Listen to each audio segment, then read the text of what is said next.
Assalamualaikum warahmatullahi taala wabarakatuh dan salam sejahtera. Okey, hari ini cikgu nak berkongsi tentang tajuk ikatan kimia. Okey, untuk tajuk ikatan kimia, okey. Ikatan kimia. Okey, dalam silibus ikatan kimia, okey, perkara yang terpenting selalunya pelajar harus ingat. Okey, ada beberapa perkara yang perlu dititik beratkan untuk kita nak pergi lebih lanjut untuk tajuk ini. Okey, so untuk tajuk ikatan kimia ini, terlebih dahulu ada beberapa perkara yang perlu dititik beratkan kepada pelajar yang masih lemah.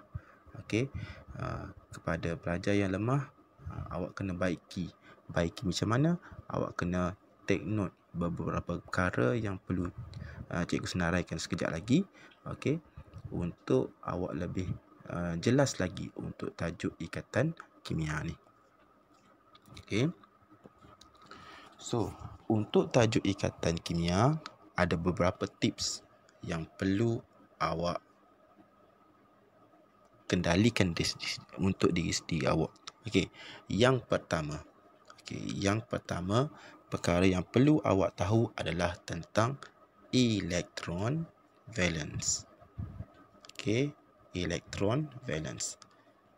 Okey, elektron valence. Nanti cikgu kupas one by one. Okey, yang kedua, okey, awak kena tahu tentang hukum oktet. Okey, hukum oktet ataupun duplet. Okey, duplet. Okey, hukum oktet dan duplet atau duplet. Okey, seterusnya, okey, nombor 3, pelajar harus tahu tentang konsep keelektronegatifan. Okey, keelektronegatifan. Okey, cikgu tulis kat sini. Itu singkatan untuk cikgu lah. Keelektronegatifan. Negatifan. Okey, keelektronegatifan. Yang terakhir dan yang keempat adalah kita kena kenal apa itu melibatkan sebatian. Okey, sebatian. Okey, atau awak akan kenal sebatian kimia itu, awak kenal dari segi ion atau kovalen. Okey, ion ataupun kovalen. So, keempat-empat ini amat penting kepada seorang pelajar, okey, untuk dia lebih faham untuk tajuk ikatan kimia.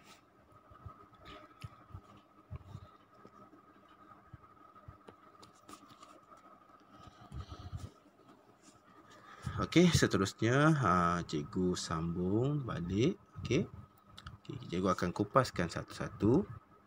Okey, yang pertama, okey, dari segi elektron valence. Okey, yang pertama adalah elektron valence. So, apakah takrifan elektron valence? So, elektron valence awak kena faham, pelajar kena faham macam mana, apakah itu elektron valence. Okey, pada tahun 2019 keluar dalam peperiksaan apakah takrifan elektron valence. Okey, so ada pelajar ramai terkeliru, ramai yang salah. Okey, apa dia elektron valence? Adalah elektron.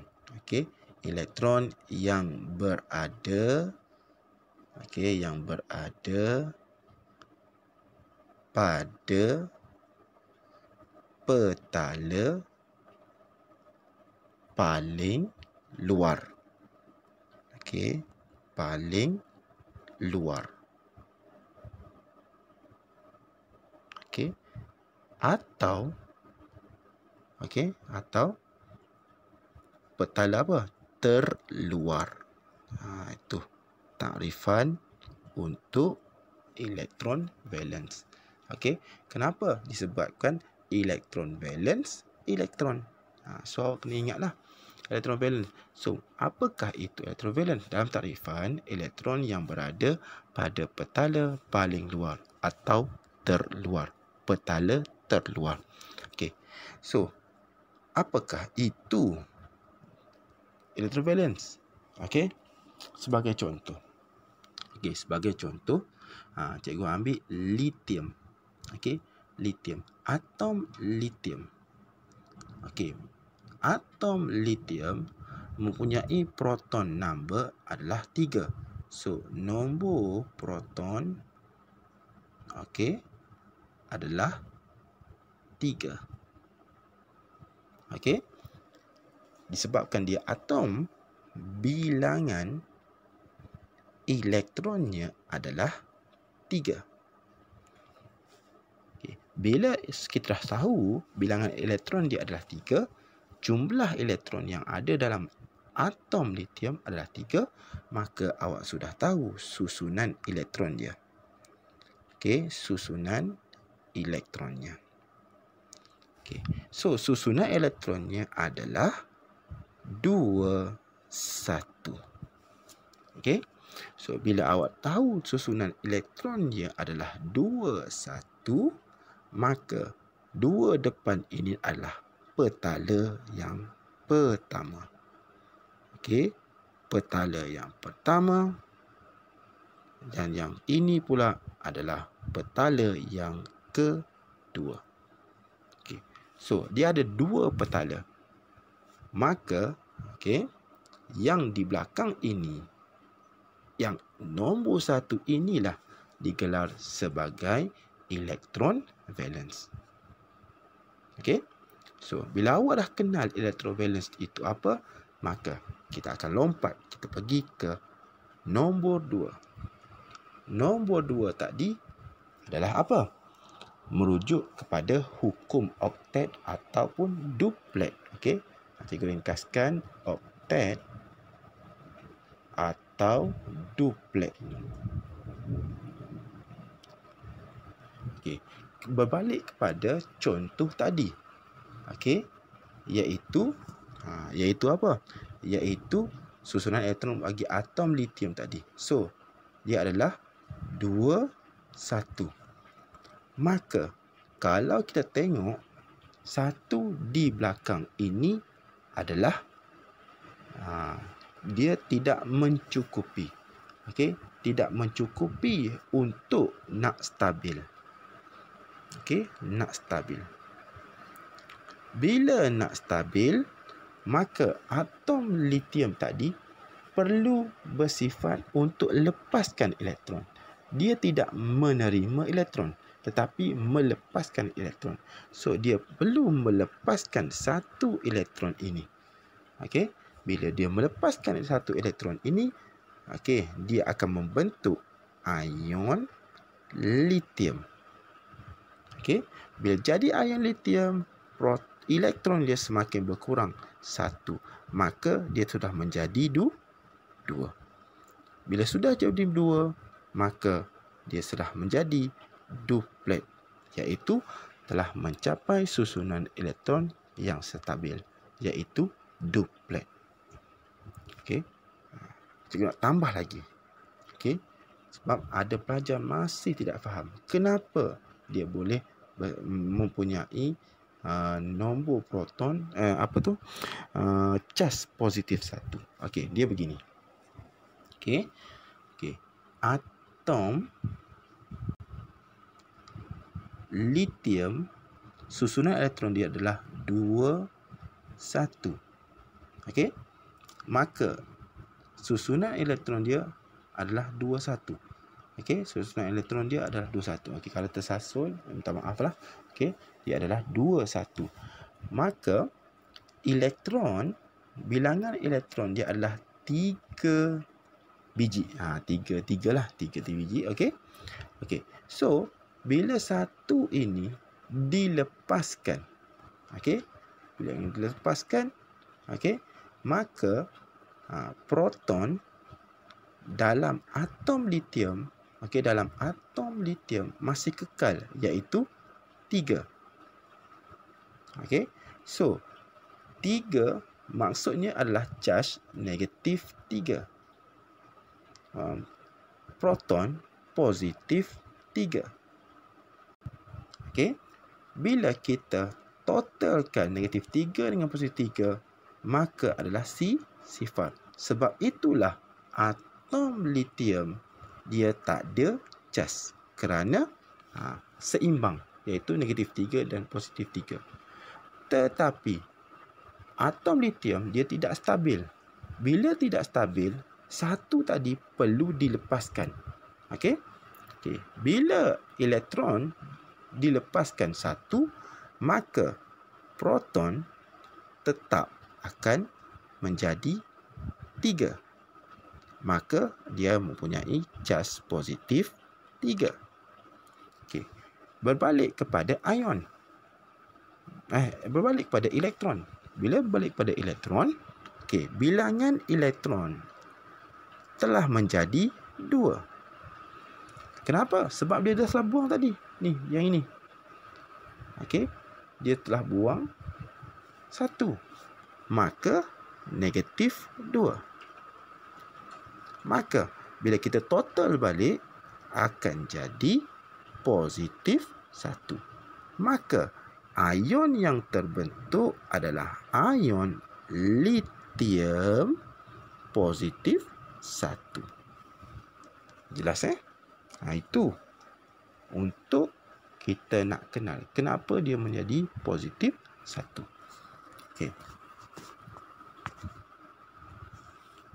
Diharap hukum oktet dengan duplet pelajar boleh tahu. Okey. So, cikgu nasihatkan satu lagi.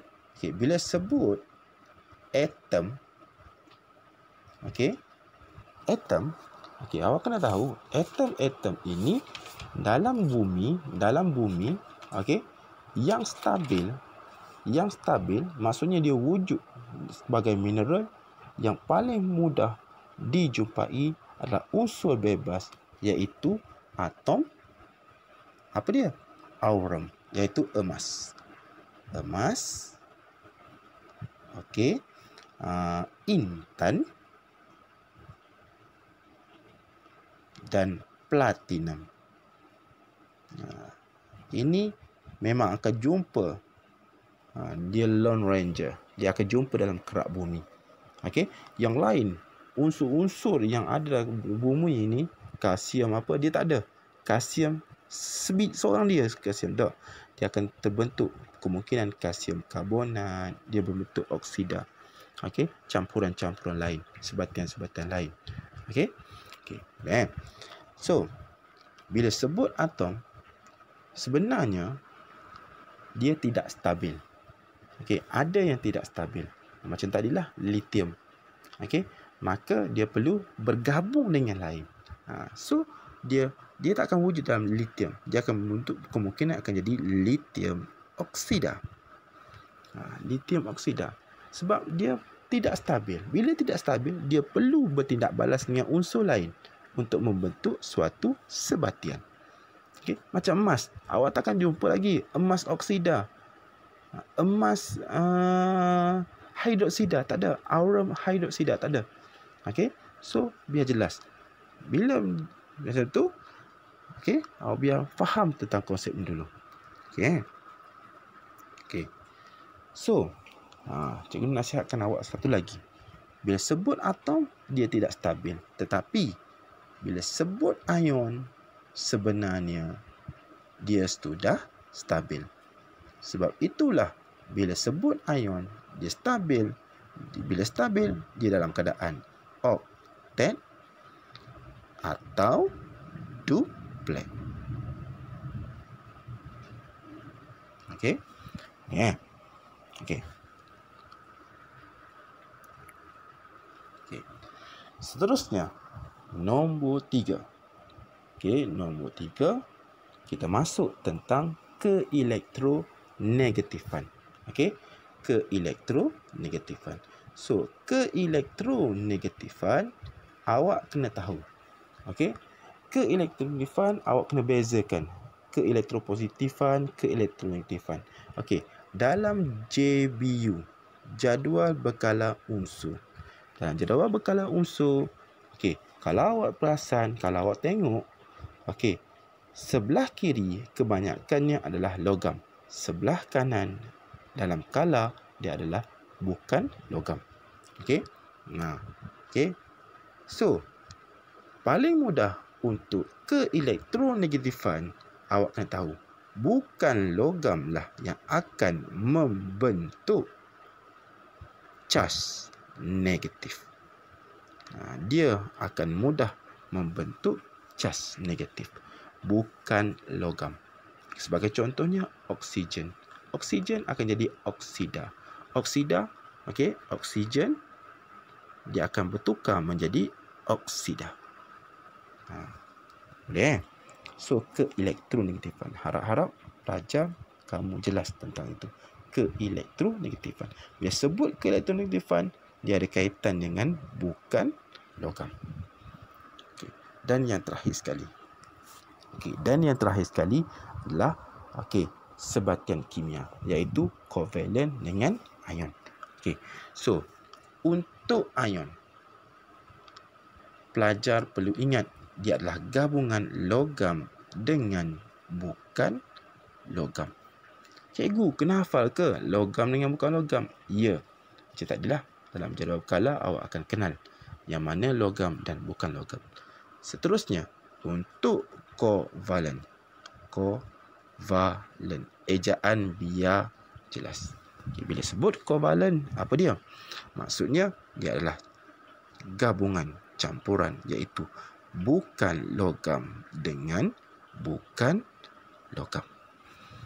Okey, so awak tolong carilah yang mana awak combine lah, yang mana logam dengan bukan logam. Paling simple sekali. Kalau logam dengan bukan logam, apa dia? Contoh adalah NaCl. NaCl. Okey, NaCl. Kovalen paling simple adalah air. Bukan logam dengan bukan logam. Okey. So, harap-harap awak kena faham tentang keempat-empat ni. Biar jelas. Jadi, nasihatkan awak tolong hafal. Hafal dan kenal. InsyaAllah awak akan lebih faham tentang tajuk-tajuk dalam ikatan kimia. Okey, itu saja. Assalamualaikum warahmatullahi wabarakatuh dan salam sejahtera. Terima kasih.